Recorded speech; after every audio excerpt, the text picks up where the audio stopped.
It was a major speech, but not a whole lot of new details coming out in that speech that we have not heard before. The president has always talked about wanting to have a consumer financial protection agency. We heard him talk about that today. This would be an agency that would make sure that new rules, such as what kind of tools that and products that banks could put out there, could watch over those tools or those products so that consumers would be protected. I mean, the president pushed again on that today, talking about closing the loopholes. But I think what was really interesting was the president was really sort of poking Wall Street in the eye and giving them a warning, telling them that the kind of reckless behavior that led to the financial collapse will not be tolerated. Unfortunately, there are some in the financial industry who are misreading this moment. Instead of learning the lessons of Lehman and the crisis from which we're still recovering, they're choosing to ignore those lessons. I'm convinced they do so not just at their own peril, but at our nation's. So I want everybody here to hear my words. We will not go back to the days of reckless behavior and unchecked excess that was at the heart of this crisis, where too many were motivated only by the appetite for quick kills and bloated bonuses.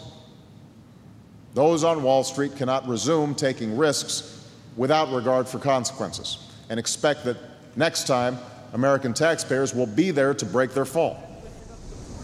Now, the president was upbeat when describing where he felt the economy was currently at. He said that because of the $787 billion stimulus plan, as well as quick action by his economic team, that they were able to prevent the country from falling into another Great Depression. But he did point out that a full recovery will still take a lot of time. Nehemiah. Well, Dan, because the economy may have turned a corner and because the White House has other priorities like health care and the war in Afghanistan, for example, how much of an appetite is there to really prioritize this financial oversight reform?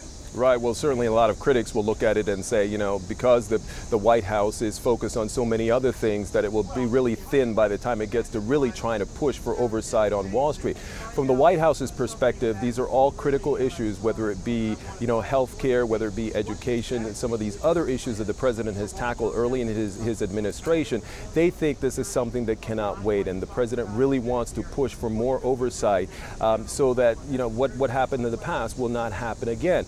But, you know, what's interesting is that over the time, since the collapse has happened to now, a year later, the experts will point out that not a lot is currently in place, that would prevent something like this from happening again. So, you know, there has been a lot of talk, but to date, nothing yet solid on paper that would prevent someone from going out there, starting up some new scheme or something that will make a whole lot of money and leading to more problems on Wall Street. Yeah, we remember right at the beginning of his presidency, President Obama asked for quick action from Congress, and as you say, he didn't really get it. Were he to get it, how much of a difference would it actually make? Well, it would, you know, that's an interesting question, and we really don't know the answer to that because we'd have to see it play out. But one expert I was talking to said, listen, there have been regulations that have been in place, you know, after the S&L crisis that were supposed to prevent other problems from occurring in the financial industry.